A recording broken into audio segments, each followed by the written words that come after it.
Hi everyone, this is Brennan Lafferty, publisher of Plastics News. Welcome to another edition of Conversations with Plastics News. I'm here with Nick Vafiadis, Global Business Director of Polyolefins and Plastics for IHS Chemical. Welcome, Nick. Thank you. It's a pleasure to be here, Brennan. Wonderful. Now, boy, did we learn a lot this morning at your breakfast briefing. Let me see if I got this straight. One, the Fed may raise interest rates in September. B, oil prices may hit the floor at $40 a barrel. And C, Walmart is having another Made in the USA job summit in July. Did I get it right? I think you get an A. You must have been taking notes. We appreciate that. Wonderful. No, it was a very upbeat, optimistic review, I think, that we got all the way around.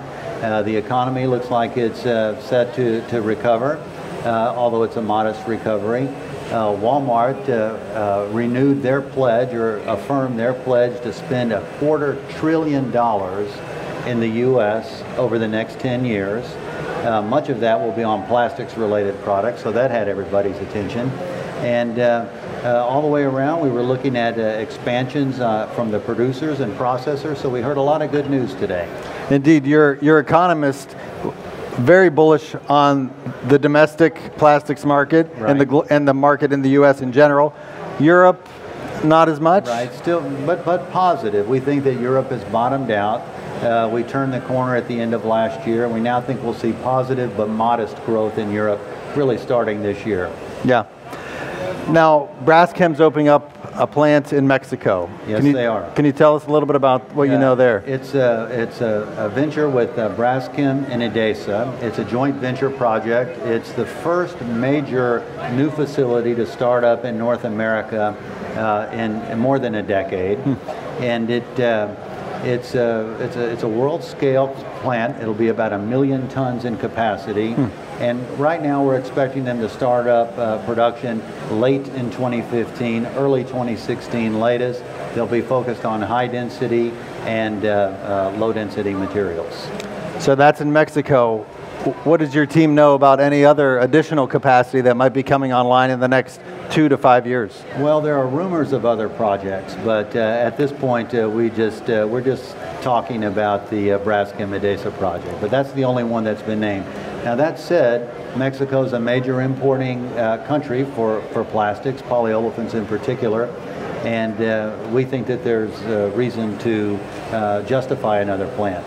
Is that right? It's all about feedstocks. If you can get the right feedstock deal, if you can work that out, then it could very well make sense for somebody. What about processors in North America? When will we begin?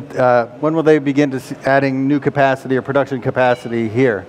Well, at IHS, part of our analysis is looking at the various plants and the announcements that have been made. There have been projects announced totaling more than 12 million metric tons between now and 2019, 2020 timeframe. We're looking at least 7.5 million metric tons to be started up in North America over the next 5 years. Wow. Now, I know from a conversation we've had over the phone the last week, IHS is also busy putting on an event in Houston. That's right. This is the week that we do our World Petrochemical Conference. Because you weren't busy enough. That's right. That's right. It's probably the premier petrochemical conference in the industry, whereas NPE is the premier plastics event.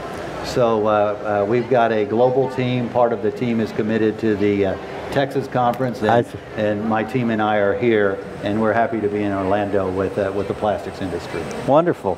So you've been to numerous NPEs. How do you, in 2 days, how do you think the 2015 NPE compares to 2012, 2009, 2000? It's incredible. I mean, I think you've probably heard that they're expected to break every record here.